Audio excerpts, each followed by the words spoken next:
Hello, Six Podcast. Katie Moggs here. Unfortunately, Will Brinson is not with us today, but we are joined by our Pick Show squad, Alex Selelnick, aka Propstarz, and Emory Hunt, the czar of the playbook, two of the titans from sportsline.com. This episode of Pick Six is presented by FanDuel Sportsbook. Make every moment more. On the last episode, the Super Friends went through the Week 10 NFL season. Actually, the NFL season through Week 10. Breach Wilson and Brinson discussed the 5 walk-off games, winning field goals, and how CJ Stroud is having the best rookie season of all time. If you want to catch up on that, make sure that you subscribe to our YouTube channel, and you can also catch it audio wherever you get your podcasts. And while you're there, feel free to hit subscribe so that you don't miss another episode. Okay, it is time to look at the early lines and leans for Week 11 of the NFL. Emory and Propstarz. Wow, right? What a weekend we had. Just looking at some of these trends in the betting world. Dogs 6-6 against the spread. Away teams 6-6 against the spread. Away dogs 3-3 against the spread. Overs 8-4. Any big takeaways, Emory, from Week 10 of the NFL for you? None. You really just had people. Yeah, a couple of teams coming off buys, a couple teams on buys. And we have reached the part of the season where it's now a battle of attrition. You know, how good is your depth chart will determine how far you go this season. Propstarz, any thoughts from you? Yeah, as far as prop standpoint, nothing particularly stood out. Obviously, some tremendous performances individually. I still feel like, there's still some edges to be had when we look at players whose roles weren't maybe clearly defined leading into the week. That's typically going to be for a younger player or for an inexperienced player. Trey McBride's been a great example for the Cardinals. I know he's on your fantasy team, Katie, so I'm sure he helped you win there. But having tremendous results there, really looks comfortable with Kyler Murray, had an absolutely monster game. So kind of finding those opportunities are where the majority of my focus is right now as far as props go.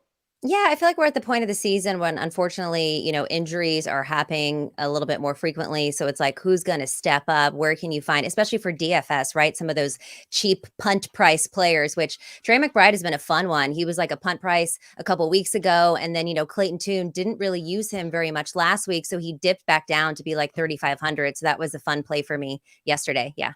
I would say, Katie, as well, for the listeners who are playing fantasy or DFS, as long as Kyler Murray is playing quarterback, Trey McBride will be a top 6 tight end, in my opinion. So really awesome to see. It looks phenomenal. The athleticism, the explosiveness adds a great element to that Cardinals offense.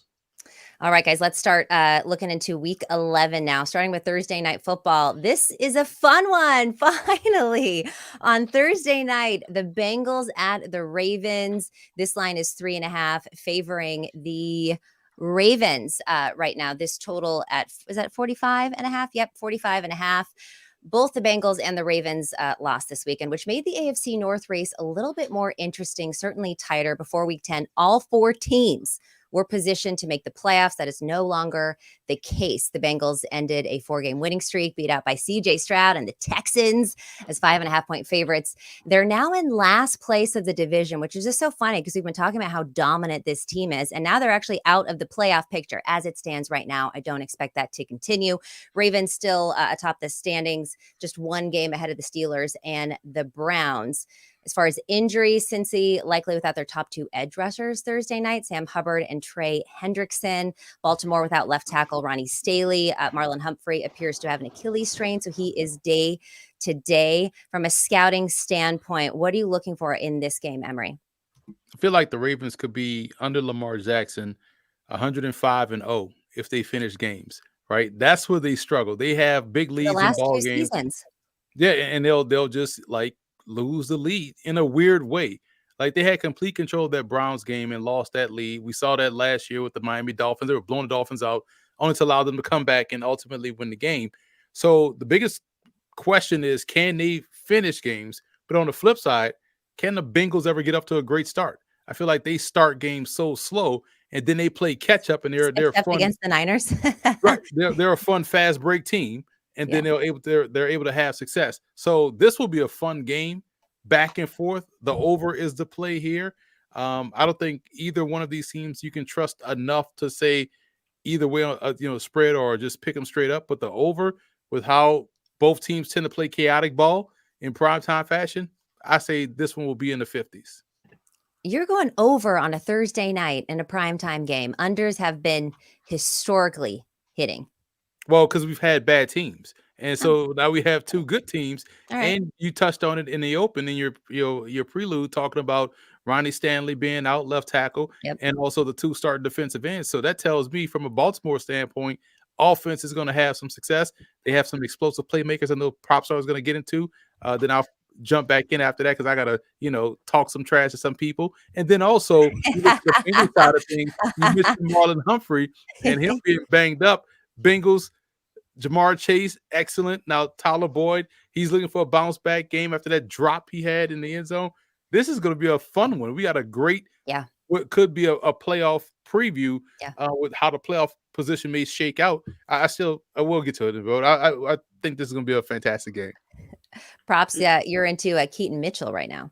I am, and again, I got to tip the cap to my guy Emory here. Emory was talking about Keaton Mitchell long before he debuted in the NFL, and he has certainly added some explosiveness and speed to this Ravens backfield. Reminds me a little bit of a Thunder and Lightning with him and Gus Edwards. Edwards being able to pick up the short yardage, and really being utilized in the red zone and the green zone. But yeah, Keaton Mitchell showed off that explosiveness and speed. His first touch, 30-plus yard touchdown. Kind of reminds me of Devon A-Chain a little bit as well, as far as his effectiveness is concerned, and an ability just to make big plays on limited touches. I think he's going to continue to get work. How much work? It might be tough. It might be frustrating, just being there's only so many touches available in that Ravens backfield, because we obviously know Lamar Jackson's running the football. Gus Edwards, I don't think he's going to lose out on work. It's Justice Hill who I would imagine would be the most at risk here. And obviously, are airing the ball out at a high rate as well. So, nice to see this new element or this new fabric to this Ravens offense. I agree with Emory. They are just not able to close out games here. It's tough to watch, but from an offensive standpoint, from a prop standpoint, I've been very impressed. As far as the Bengals are concerned, it would be nice if T. Higgins can get back on the field. Joe Burrow still had a fairly solid day without him. We saw Trenton Irwin step up. If you're a Sportsline subscriber, that was a guy that I put out on the site, managed to get there on the first drive with a 32-yard touchdown reception. But Joe Burrow is locked in right now. I'm with Emory. I think this game has shootout written all over it. I think the over is a very sharp play as well.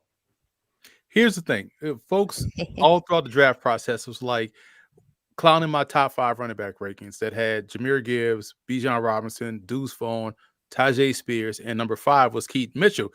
Oh, Emory, he's only 5'9", 179 pounds. Well, let me tell you, smooth brain scholars and smart dummy, something. You can't hit what you can't catch. You can't hurt what you can't touch. What if I tell you or told you you have to catch someone to hurt them? And he doesn't need 25 carries to do what Gus Edwards does. He only needs 3 to score 2 touchdowns or have 3 chunk plays. So for me, it's always about the explosive play. Lamar never played with a back as explosive. So when you pair a mobile quarterback with an explosive talent at tailback, you're going to get things like this that we're seeing from Keaton Mitchell. So all of that being said, wrapped in a nice little bright robin egg blue Tiffany box. Trust what I'm saying, folks, when it comes to these draft things and these draft prospects.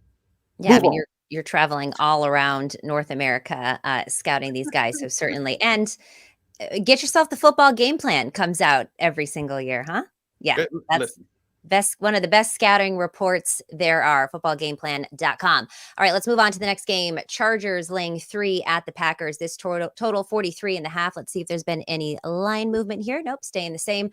Both teams looking for a bounce back. The Pack lost to the Steelers and the Chargers to the Lions, both as 3-point underdogs. And pretty much the game's closed in and around those numbers. Packers had 2 costly turnovers. They weren't great in the red zone yesterday. And the Chargers coughed up 533 total yards. yesterday. Keenan Allen appeared to have injured his shoulder, converting that 4th third down, but he walked off and then he came back and then he still balled out in the game. This may be one where you root for some bad weather to make it a little bit more interesting. But Emory, how you feeling about this game? Packers got to find consistency at receiver in terms of catching the ball. Like, they had so many bad drops, and these are drops that are hitting guys in the hitting them in the hands. And it took away some opportunities to beat Pittsburgh. And they got jobbed a little bit on some of these fluky calls. Like, that was a lateral, in my opinion, from Kenny Pickett to Warren in the tailback coming out the backfield. The ball clearly goes backwards, but the ref said it was an incomplete pass. That was a huge play in that ball game. But these receivers steadily drop key passes at crucial points. And on the other side, the Chargers, Justin Herbert started to connect finally on those throws that he was missing to Keenan Allen. Now, he missed a few early in the game, but they started to find the rhythm and he started to connect on those things. And that's when Keenan Allen really started to get going. And I thought this was a very good game by the Chargers offense as opposed to their defense, obviously. And this was the game we could blame the defense in terms of giving up big plays because they just couldn't stop Detroit. But in this ball game against the Green Bay Packers, I feel like they have a chance to really do what they did against the Jets. So if anything, I probably would lean under and also lean toward the Chargers in this ball game because I can't trust Green Bay in terms of throwing the ball. Propstarz, how do you evaluate Jordan Love, just from a player prop or player perspective this year? Yeah, tough to watch Jordan Love at times. He obviously is capable of making some big throws, but just really struggles with consistency, struggles in the short and intermediate parts of the field as well. It's been frustrating. Guy like Christian Watson, very high on him coming into the year. Last year, Christian Watson was one of the best wide receivers in the NFL, especially if you look at a lot of the advanced metrics. It just hasn't really carried over this year. I know he dealt with some injuries early on, but I really don't feel like Jordan Love is doing these Packers wide receivers very many favors. I do agree that they need to step up here, though, as well. So Green Bay's offense as a whole is just tough to watch. As far as this matchup is concerned, I have a lot more faith, a lot more confidence in the Chargers. I was actually impressed despite the loss to Detroit. They were trailing by double digits early in the game. Detroit kept answering back, and I agree with Emory. It was the defense that really let the Chargers down. The Chargers defense have been playing well leading up into this game there as well. I think they can have success against Jordan Love. Justin Herbert really impressed me. Keenan Allen's individual performances was one of the best by a wide receiver I have seen this year. Truly remarkable. It was really actually awesome to watch Amon-Ra St. Brown when Detroit had the football going back and forth. These guys are both excellent route runners. And it was almost like watching a young Keenan Allen watching Amon-Ra St. Brown for Detroit. I like the Chargers here. I like their side. I have more confidence both in the Chargers offense. I actually think this is a bounce back spot for the Chargers defense, who leading up to the last game against Detroit had been pointed in the right direction, in my opinion. Yeah, I thought this was going to be a clear under game. I was clearly wrong after the first 7 minutes of the game, I was like, yeah, that under is definitely not about to happen. It's about to keep scoring. So that was probably the most entertaining game to watch yesterday. But man, that defense really just had no answer on either side. Both running backs went off. Every receiver for Detroit went off. It was just a terrible defensive game for Detroit. For the Chargers. We're not talking about this quite yet, but how about Jared Goff? I felt like Jared Goff had a great game yesterday, and I think he gets kind of a lot of disrespect. I know it was in a dome, but normally he doesn't play that well on the road, but I thought it was a great performance from Goff as well. I would absolutely agree, Katie. I think playing with a lead, really benefits Goff. I just think this offense is tailored around his strengths. They've done a really good job of finding what works for Jared Goff, what he excels at, and really just implementing them and highlighting those things. But this Detroit offense, just with both backs, seeing Jahmyr Gibbs, seeing David Montgomery back healthy, seeing them both utilized was certainly a great sign. I agree with Emory as far as Gibbs is concerned, one of the more talented running backs I've ever seen. Seeing him be involved with Montgomery, definitely a good look for Detroit. Their offense, the offensive line is excellent as well. They are tough to spot. It's tough to stop. And I will also say that, again, this Chargers defense, leading up into this game had been very stout against the run. Just shows you how impressive this Detroit offense really was yesterday. Yeah, we'll get into Detroit a little bit later, but let's move on to the next game here. Titans at the Jags. Jags laying 6. This total 40.5 line has moved to 6.5. So almost a touchdown there for the Jags. I mean, let me just take a little sip out of my 49ers cup here. Tough loss for the Jags. The Niners defense absolutely stifled them. Trevor Lawrence couldn't really get anything going, but the Titans also coming off a 20-6 loss to the Bucs. Will Levis, I think, was humbled a little bit. His first 2 games starting out, he looked pretty good, but he just couldn't get anything done. The Titans offense as a whole generating only 209 total yards. Jacksonville has won the most, or the second, or has won the 2 most, has won the 2 most recent matchups against the Titans, while the underdog in these matchups are 2-0 in the previous games.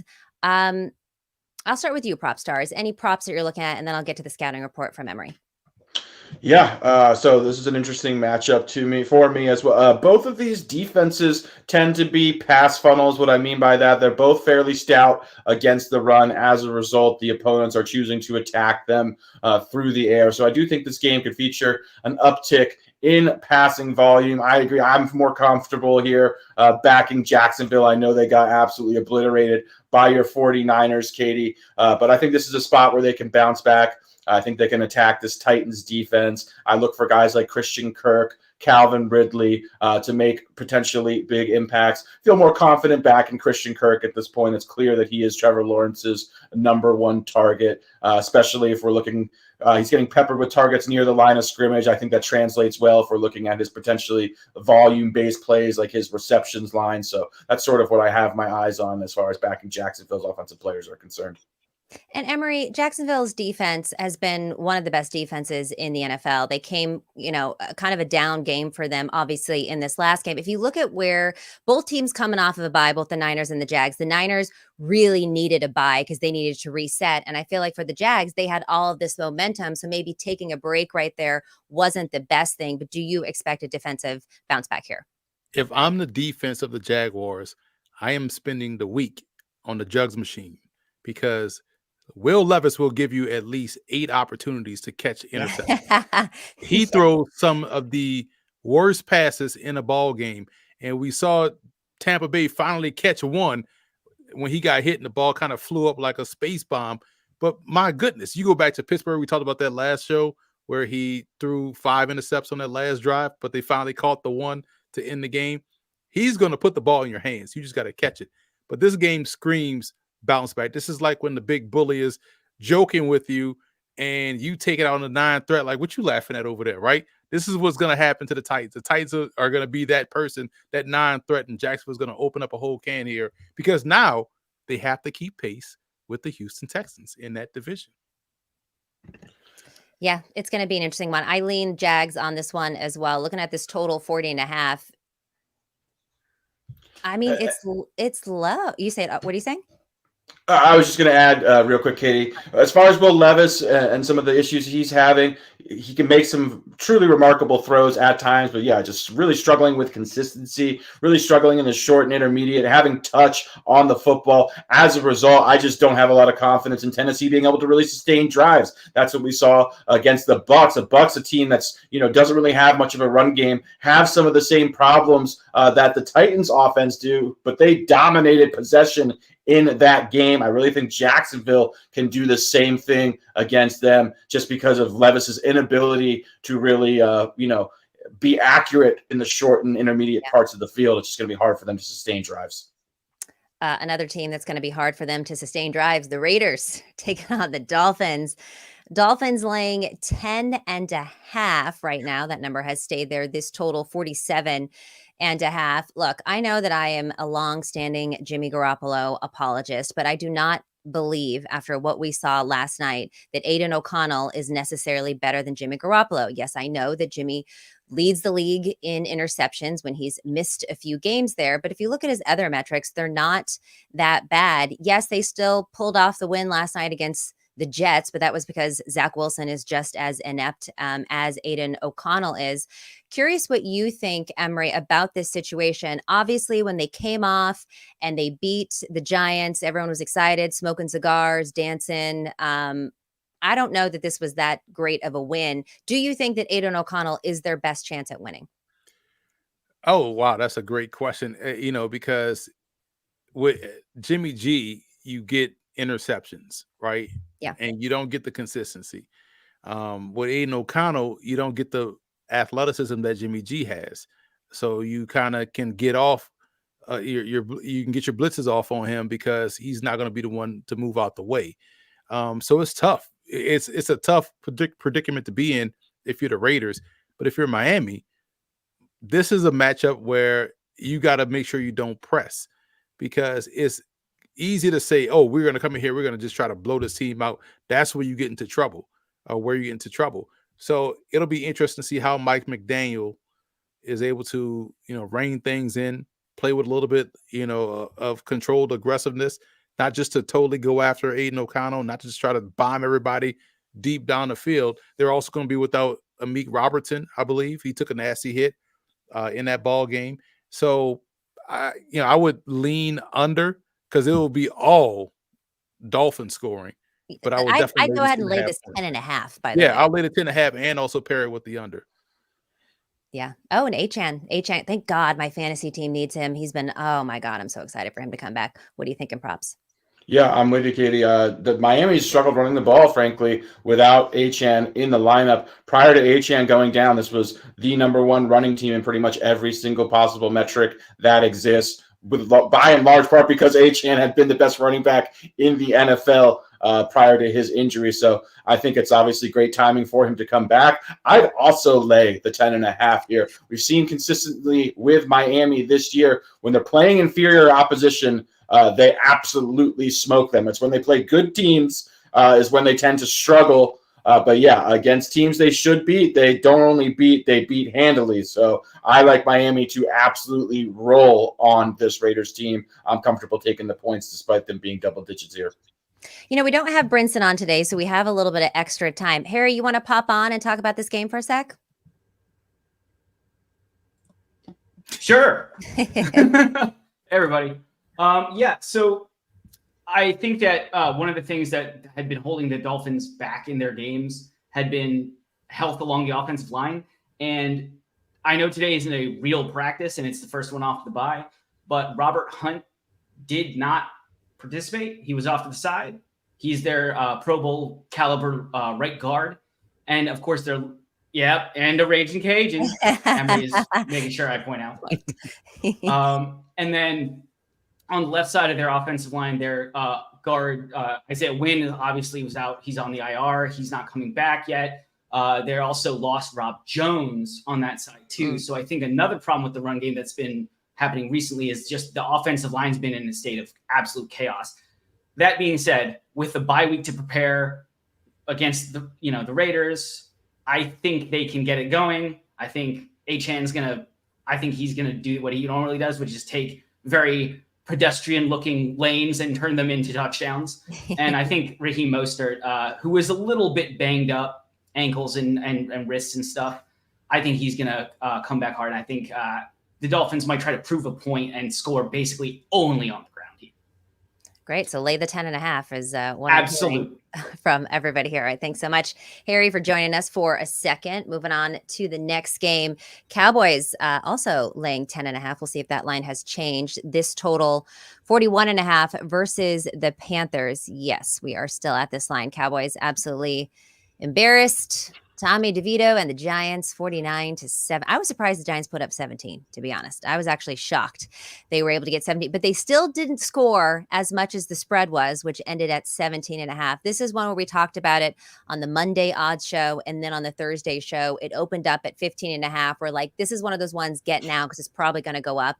And that, of course, ended up happening. Carolina 1-8 on the year, and they're already looking probably towards next season. Emory, what is the best path for the Panthers offense right now? You draft a kid number 1 overall because you like his cerebral approach and big brain and all that stuff that they constantly talked about in the leading up to the draft and during the draft process. But how about this? How about you let that big brain, super smart kid take controls of the offense? Let him just operate at the line of scrimmage. Allow him to go up tempo. Allow him to pick and choose what he wants to do from his perspective. Because one of the problems that they have, and it sounded great when they got hired, and I fell victim to this too, where you're thinking, okay, there's so many former pro quarterbacks in that room, so many guys that work with quarterbacks in that room. Frank Wright, Josh McCown. You also have Jim Caldwell. This is going to be great for a young quarterback to step into. Man, it could be too many cooks in the kitchen, right? So I feel like for him, let him, because he's out there on the field, let him, lead from the front, call plays at the line of scrimmage, operate up tempo, because you saw him have success against the Bears when they went to that 2-minute offense in the back end of that game where he tried to get the game-winning points and get the game-time points with the field goal. Things started to happen quickly. He started to get rid of football quickly. His process was able to quicken up.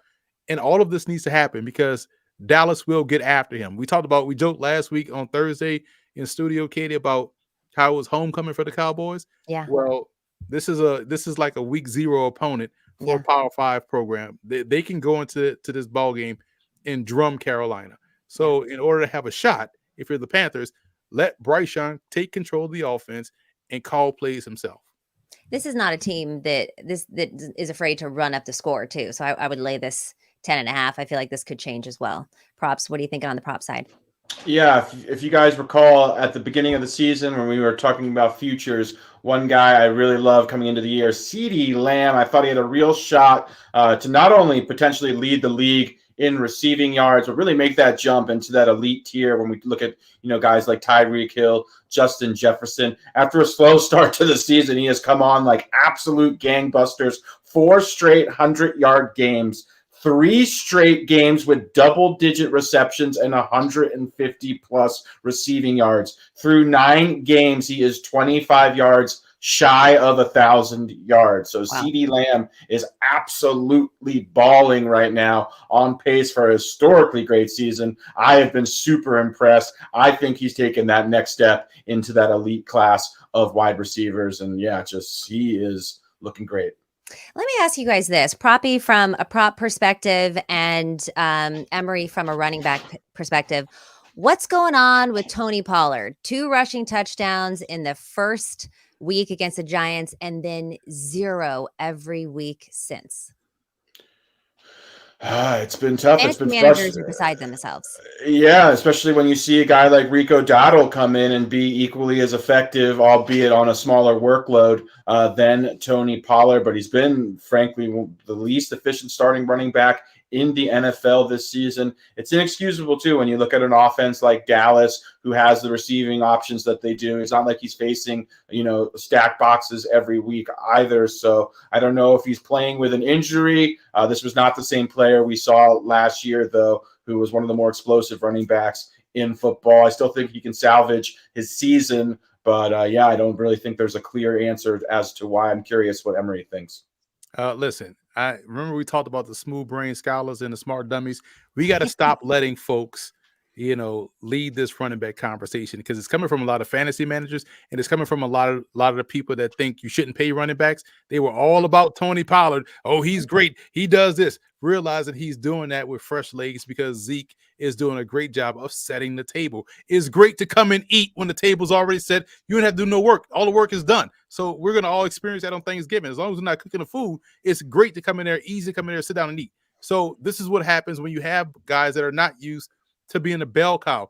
And if you just did a little bit of digging, you don't even have to go deep. You could just kind of wipe the dust off and you would have found that at Memphis, there's like 9 backs that split carries at Memphis. No one of them was a lead guy, which made all of them have success. Pollard had success because of Zeke. Pollard probably would have had success if Dowdle was the guy to lead off, or if they had a guy that can set the table or set the pace for the run game. But when he has to be the lead guy, that's not his game. There's a reason why Zeke was still in there, even though he's not the same Zeke he was as a rookie. But folks love to get online, love to listen to people with the blue check, love to listen to those with the people, people that have FF after their Twitter handle with fantasy football. They love to listen to people that with the analytics say, hey, you could just not run the ball, throw the ball 75 times a game, and you can still win. But they all say when you get to the final four in the playoffs, it's all teams that can run the football. Forget all that stuff, right? Trust in those that actually are telling you what to do. This is why Pollard is not having as much success as he had last year. Do you think he will find success this No. season? No. All right. So fantasy managers, you might want to get rid of him. You might want to offload him and clear up some space for that. Guys, we're going to take a quick break here. When we return, we will talk more early leans for week 11 of the NFL season. Also, stick around because we will have our anticipation plays coming up next. It's never too soon for college basketball. Don't miss the Baha Mar Hoops Bahamas Championship on CBS Sports Network. Welcome back, everyone, to the Pick Six Podcast. Mox, Hunt, and Selelnick here. And it is time for our weekly segment that we give you an early lock or a lean before the line moves to get you some closing value. We also do you one better and try to predict where that line is going to close at. It's time for anticipation plays. This anticipation plays segment is brought to you by FanDuel Sportsbook. Make every moment more. If we take a look at last week's, Alex had the Ravens at 5.5. He said it was going to close closer to 6.5. Where did that end up closing? 6.5. 6.5 on the money. I had the Bears and Panthers under 40, said it was going to close at 38, and it closed at 38 and still hit the under. So that's 2 for 2. Emory, Broncos 7.5, 4.5. Where'd that close? It's closed at, I think, 7 right now. Okay. All right, so that's where that happened. And then Brinson had the Cardinals at +1.5, said it would go to -1. I'm not sure where that one ended. But let's talk anticipation plays for today. Where are you taking us, Emory? Listen, the Eagles are +3, and because they listen to the Pick Six podcast, they probably gave them 3 points because they're at home. The Chiefs are at home. But I think by the time we get to game time and people start focusing on the matchup, it will be a pick 'em. Because these two teams are very much so evenly matched when you based on matchups. Eagles offense versus this Chiefs defense. The Chiefs offense still find ways to be successful despite not having a dynamic playmakers across the board, but they should find some success against the back seven of Philadelphia. So it's going to be a strength versus strength battle. I think it closes at a pick'em. Closes at a pick'em. Selelnick, what do you think? Yeah, I'm going to take a shot on the Vikings here. Just been so impressed with Josh Dobbs getting 2 points against the Broncos. Seems like a spot I think this should ultimately close as a pick'em. Obviously, we don't know. I think a bit of that will hinge tonight on how Denver looks against Buffalo. But yeah, I just think if we look at the strengths of this Minnesota team, how well the defense is playing. We've seen Denver recently really kind of lean heavily on the run game. I've been very impressed with Minnesota's run defense, and just Josh Dobbs is playing very well right now. They're playing inspired football. I think Minnesota is going to continue to inspire a lot of bettors as well. I think this, again, ultimately closes at +1 or a pick 'em. All right, so you guys are picking 2 close games that you think will be more like I'm picking a higher one. Give me the Niners -10.5. It opened at 10, quickly raised up to 10.5. The way that this 49ers defense is playing, the Buccaneers and Baker Mayfield are going to be in trouble. I think that this line closes somewhere near 12.5. Again, we did think we joked about the Cowboys going from 15 to 17, but we do know that these lines can move. So I definitely think that the 49ers is one to get on now because it is already on the move. This anticipation play segment has been brought to you by FanDuel Sportsbook. Make every moment more. Moving on, let's talk Cardinals at Texans. Texans laying 4.5. This total 47.5. It is the battle of the fun and frisky teams. CJ Stroud versus the Bengals. I mean, come on now. 356 yards, 1 touchdown, 1 interception.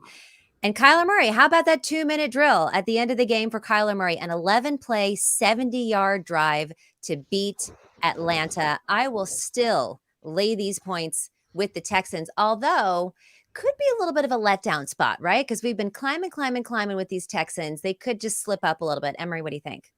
Right. What was most impressive to me yesterday with Kyler Murray was how quickly he trusted his knee out there moving around. So he looked like Kyler Murray, like he did before, where he was out there scrambling, buying time, and that helped him out on that last series, where he has room to get better in this game.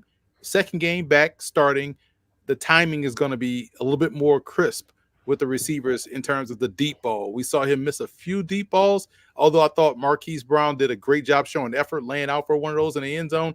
I feel like with a second game, with each subsequent game, he's going to have the time and get down to where it needs to be. And I think that's going to happen for them in this one. I see this one. I'm taking the Cardinals plus the points here because 4.5 seems like a lot. I do think that over is a little bit spicy. It is. I would stay away from it, but I think we get a very close game, a field goal game more so than 4.5. I would just like to point out that CJ Stroud leads the NFL in passing yards per game as a rookie on the Texans, with his top players being Phil Collins, who I absolutely love, but had never had a 600-yard receiving campaign in his career, with Noah Brown, who's averaged 17 receiving yards per game over the course of his career, and a 5'9", 165-pound rookie in Tank Dell and Dalton Schultz. So just unbelievable from CJ Stroud. I do not feel like this guy is getting enough credit for what he has done on the Houston Texans. It's just phenomenal. Let me ask you, should he be in the conversation for MVP? Because that's what I'm hearing right now from people. I absolutely think if the voting were to take place today, he should certainly be a top 5 to 7 candidate. I'm not going to say he should be number 1, but absolutely, he has been that good. I think it'll be hard to sustain this level of production as the season goes on, but he's absolutely surprised me and just been phenomenal. So I'm not going to doubt him. He's just been incredible. I also need to give credit to Devin Singletary, went for over $150 yesterday. Not a lot of people had a lot of faith in this Texans backfield, which has really struggled too. One thing the Texans did fairly well last year, I know we have a new coaching staff, but they ran the football pretty effectively last year. This has not been the case this year, so just all the more credit to CJ Stroud, who just continues to look absolutely phenomenal. And you love Trey McBride. I mean, that's I love Trey McBride. Yeah, there's someone to keep an eye on. I definitely think from a fantasy standpoint, from a props standpoint, he's going to continue to produce at a very high level. I agree with Emory. Kyler looked very spry. I was impressed with how he was mobile. He ran around. Didn't look like a guy who was coming off of a very quick turnaround from an injury, making his first start this season. He looked good. Okay, let's move on to another big matchup in the AFC North. Steelers at Browns. Browns laying 4 here. This total 38.5. Look ahead line was 5.5. So a little bit of line movement there. These teams have the same record at 6-3, but one of these things is not like the other. Okay. I don't know how the Steelers have this record, but here we are. And the Browns, they look like they didn't stand a chance against Baltimore in that first quarter. And then, of course, things changed after that. The Browns Pro Bowl cornerback Denzel Ward was ruled out of the game with a neck injury. Steelers are going to be without Quan Alexander. Unfortunately, he tore his Achilles. And then Keanu Neal suffered a rib injury, and Deontay Johnson with a thumb, but he ended up coming back in the game. What are you thinking about this one, Emory? The Steelers are the epitome of they can't keep getting away with this meme, right? They can't. So Mike Tomlin sold his soul to the underworld or something, and he's just like he can't have a losing on the sideline. You never see him flip out on the sideline because he knows everything is under control, right? Yeah. And here's the thing: if we go back and look at that first game, if we're being completely honest about the first time they met on the field, listen, that was a wacky game. The refs were standing right there watching Deshaun Watson, guys throwing 2 hands in his face mask, pulling his face mask from the front, don't call the flag, and crazy things were happening. You had a pick 6 on the first play of the game. You had that in this one against Baltimore. The Steelers are about to get drummed in this game. Lay the points with the Browns. You and drummed. Number 1 defense. And again, even in the first game, the Browns had chance to come back in that ball game and really still had a chance to win. I think they get it done here because they realize what's at stake. Everyone right now is in the playoffs, and so you got to keep winning. And I think they just overall have the better quarterback. Their defense is number 1. Yes, it will be a tough matchup for Deshaun Watson and that offensive line that's kind of banged up with no Nick Chubb. We saw Nick Chubb go out in that first game. Yeah. But I feel like Deshaun Watson showed some toughness, showed that Houston Texans toughness that he had early in his career. I think we'll see that again. And at some point, the Steelers have to be honest with themselves and understand their quarterback is holding them back. I think the Browns get the win here. They are honest with themselves internally. I think they're aware that Kenny Pickett maybe. There was in the Pick Six group chat, I believe it was Ryan Wilson said that he has now convinced himself that Josh Dobbs is actually the best quarterback that the Steelers have drafted since, I don't know, Big Ben or something. Would you agree with that? I would agree. I would agree. And Josh Dobbs, we'll talk about Josh later, but I would agree. Profi, anything on this one? I have a stat for you guys, and you guys might be aware of this, but it blew my mind, and I just double checked, and it's ongoing right now. The Steelers, despite being 6-3, have been outgained in every single game this year. Yeah, I mean, it looks it's like unbelievable. I don't understand how they have this record, but again, I don't know what Mike Tomlin has done. Major regression candidate.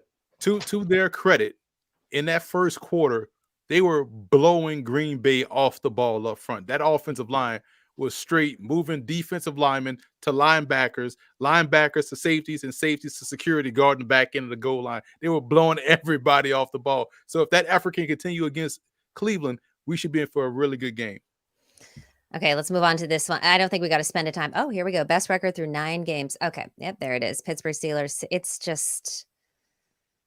It's crazy. Pittsburgh 6-3, Washington 4-5, and the Colts 3-6. Other 19 teams to get outgained in each of the first 9 games had 2 or fewer wins. Talking about a team with 2 or fewer wins, this Giants team taking on the Commanders. Commanders are 9.5-point favorites. This total 36.5. I just don't even know if the Giants are worth talking about at this point. Tommy DeVito has no business being a quarterback in the NFL. Now, they don't have any other choices, but I'll go ahead and take these points of the Commanders. Anything from you, Emory? Nah, if you're the Giants, hey, man, you're sitting right now at number 2 in the NFL draft. This is a really good quarterback class, in my opinion, which is the only opinion that should matter when we're talking about breaking down quarterbacks. Yeah, footballgameplan.com. / 2024 draft guide. So, I will say this game, Giants match up well defensively. This games are always tight, so it would scare me. I would stay away from it. I would only put Washington in a parlay as a money line play as opposed to a point spread play, even though I know the Giants will struggle scoring touchdowns. Propstarz, you like Sam Howell?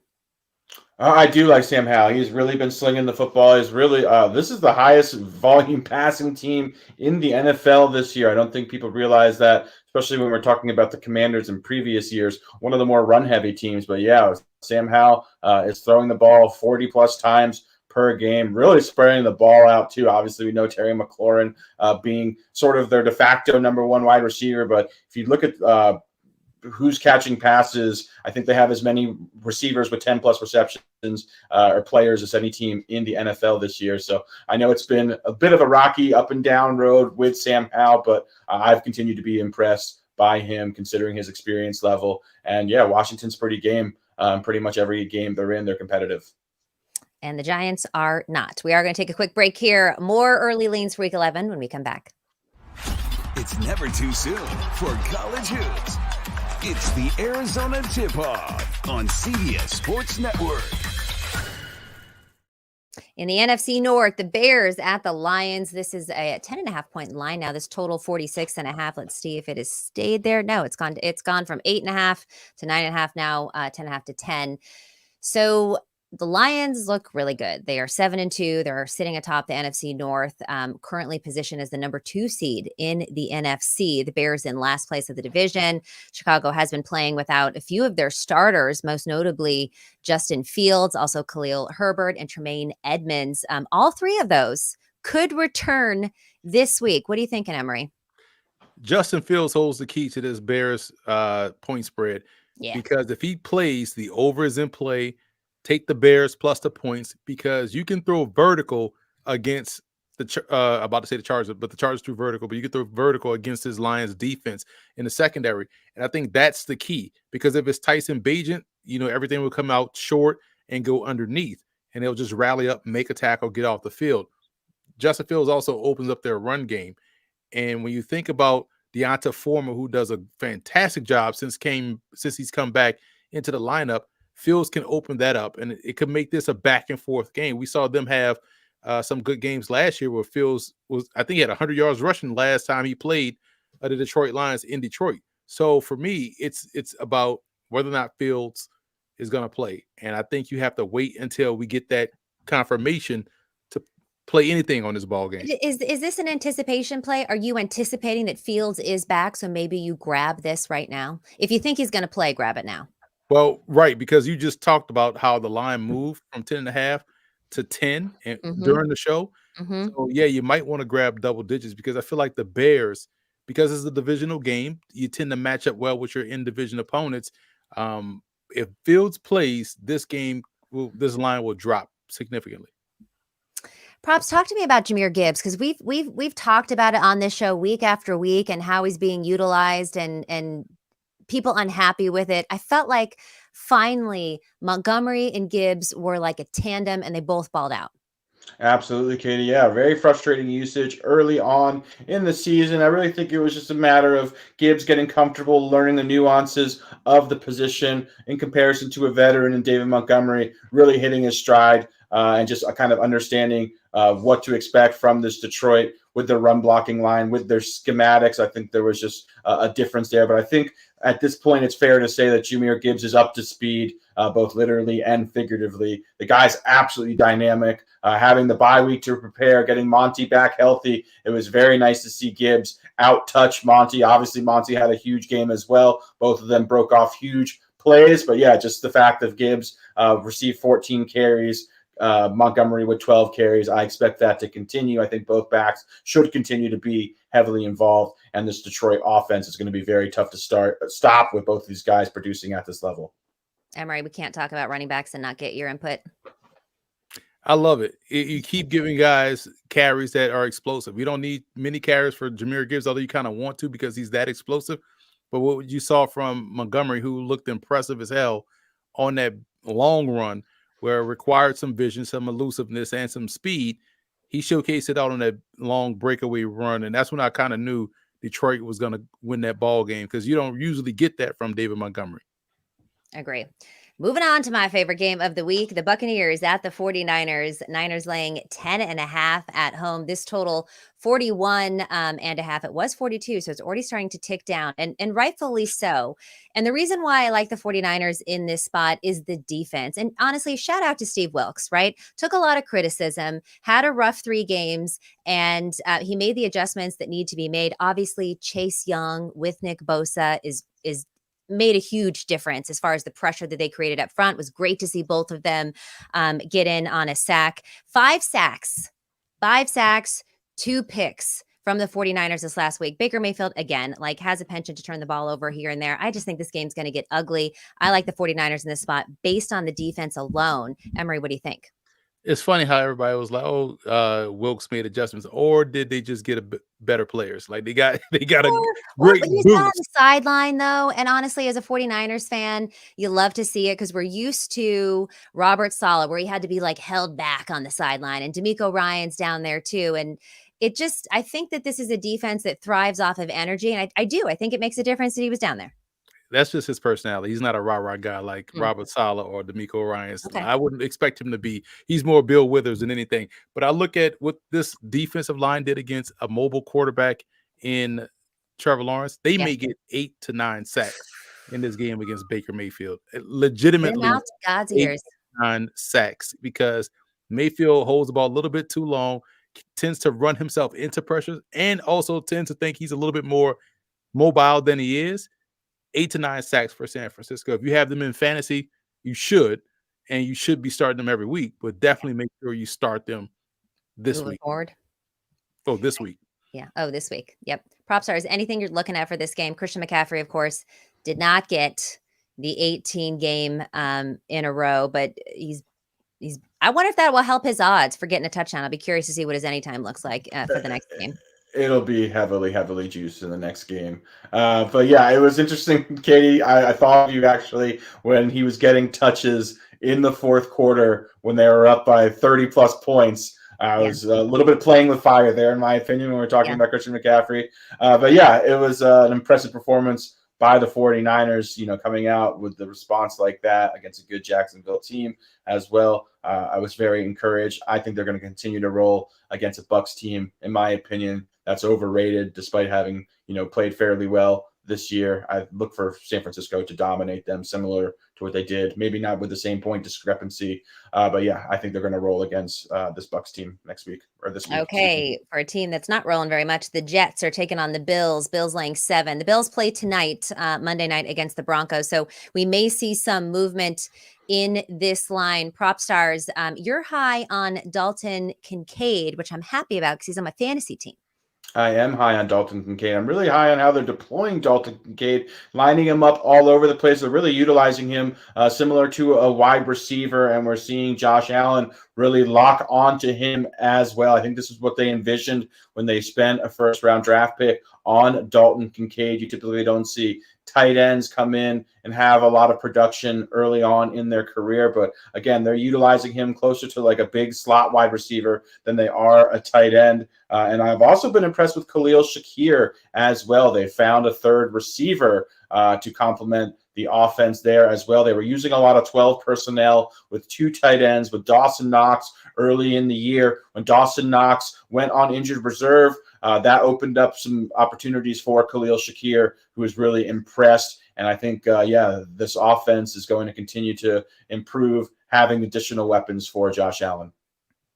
Anything from you, Emory? I know you don't have any big input here, but any reason to back the Jets in this spot? Nah, I know Jets fans and, some Jets bloggers will probably say, well, they beat the Bills in week 1. It was week 1. Aaron Rodgers came out with the American flag. Brinson and Stabler was there on the sideline. Method Man was there. Everybody's going to Buffalo. Yeah. Buffalo's going to, smoke New York up there this time around. So, ladies. Peace. Okay, moving on to the Seahawks laying 1.5 at the Rams. Rams coming off a bye. This is always an interesting, NFC West kind of matchup here. I know that you're both pretty high on the Seahawks. So I'll start with you, Emory. Is this a game that you would lay this 1.5? Timeout. And Queen Latifah sang the national anthem in New York in the rain. Yeah. Like, there was no way. 9/11. Yeah. There's no way Buffalo was winning that game. Yeah. So, Buffalo's going to smoke the Jets. All right, back to this game here. The Seahawks do a fantastic job of keeping both teams in it. There was no reason why. I didn't understand the 6.5 point spread against Washington. This one worries me because of Sean McVay and how he's able to scheme things up. Who is going to start at quarterback for the Rams? That's a big question. Yep. Is it going to be Matthew Stafford? Will we see Carson Wentz? Will it matter? Will the run game start to pop more for the Rams? So I may lean. What's going on with Stenson Bennett? Does anybody even know? He's on IR. Okay. And he also has some issues. Some personal issues where they took him off the roster, but then no one's ever heard from him again. I feel like. Bingo. So there's a lot going on there. But Seattle should win this game, and while it's right now at 1.5. I will jump on that because if it gets even higher, I trust McVay if the point spread gets to 3 and above. Mm-hmm. Propstarz, anything you're looking at? Yeah, I believe Kieran Williams, if I'm not mistaken, is eligible to return from injured reserve this week. So that would be a big boost for the Rams offense. He was obviously highly productive prior to going down. I saw the offense crater a bit. I know obviously some of that had to do with Matt Stafford and his injury, but I definitely think obviously that would help in this matchup. As far as Seattle's offense is concerned, it's nice to see Jackson Smith and Njigba really start to get more and more involved on Seattle's offense. That's a great trio of 3 wide receivers, and having just 3 explosive options should make things easier and easier for Seattle. But I agree with Emory. Seattle does tend to keep their opponents in the game when they are often dominating them from a yardage standpoint or just watching with the eye test. Last but not least, Vikings at Broncos. Broncos laying 1.5. This total 42.5. Broncos, of course, playing tonight, so we may see some line movement here. Josh Dobbs, 312 yards and 2 touchdowns in the Vikings win. Dobbs actually became the first player in NFL history to amass 400 passing yards, 100 rushing yards, and no interceptions in his first 2 games with the team. That's according to ESPN stats and information. I'm just rooting for Josh Dobbs from here on out. Like, I'm not a Vikings fan. I don't really care. I'm rooting for him. I'll go ahead and take this 1.5 points with the Vikings. They're too much fun to watch right now. What do you think, Emory? Yeah, Josh Dobbs is your MVP in the NFL right now. If you could probably put him ahead in your Heisman rankings too. He's just been great. He's America's quarterback now. He is fully, firmly planted as America's quarterback. And the reason why he's having so much success, and I feel like every young quarterback needs this, is that he's playing with house money. He is playing free. There's no expectations. You saw him do this with the Titans in that must-win game last year, in which he nearly beat Jacksonville to get the Titans into the playoffs. We saw him do this against the Cowboys and early in that Giants game when he was with the Cardinals. And we saw him do it recently with the Vikings when he first got there and also last week. So he is playing free. He is playing with house money, so to speak. He is playing because they actually believe that, hey, man, this guy can go out there and play. And he doesn't have the any expectations of being, oh, I was drafted here number 1. I have to be this franchise guy. And that allows everything to work offensively. However, the under here is in play because, as I've said the last 3 weeks, this Broncos defense has been getting better. Russell Wilson has put up similar statistics as Patrick Mahomes. The Broncos are better. This game will be a lot tighter than people think. And shout out to Sean Chandler, who got a great game, had a great game yesterday for the Vikings, partly due to what people have to worry about with Josh Dobbs is his athleticism. So fun team to watch. This will be a very entertaining game, by the way. I think it will be too. And to your point, the defense has gotten better, but Propstarz, Javonte Williams has been pretty impressive in his return, hasn't he? Very impressive, Katie. I often am looking at the futures markets, the awards, and while it's very unlikely a running back is going to win comeback player of the year, I have been incredibly impressed. This guy, less than 12 months ago, had a multi-ligament knee injury and is back producing at this level. That is something you just do not see very often at all. So Javonte looks better and better every single week, really coming off of big workloads there. Now had the bye. I think he's in line for a big game tonight. And I've just been very impressed. He definitely deserves some potential votes for comeback player of the year as well, in my opinion. I agree. And look, Sean Payton started off pretty slow, but to your point, Emory, this Broncos team over the last couple of weeks is starting to finally get it together. And I think that has to do with having a coach like Sean Payton. Fellas, this was fun. Thanks for joining us today. That is going to do it for our show. Thank you for listening in. Make sure you join us all week for more NFL coverage. Tomorrow, Will Brinson is back. He's joined by Breach and Wilson and also Pete Prisco to break down his weekly power rankings on CBSSports.com. One last reminder to show us some love and hit that like button, hit subscribe on our YouTube page if you're listening to the audio version only. Do us a favor, download, follow, and leave a 5-star review. Tell your friends, listen, watch the pod. We'll see you next time.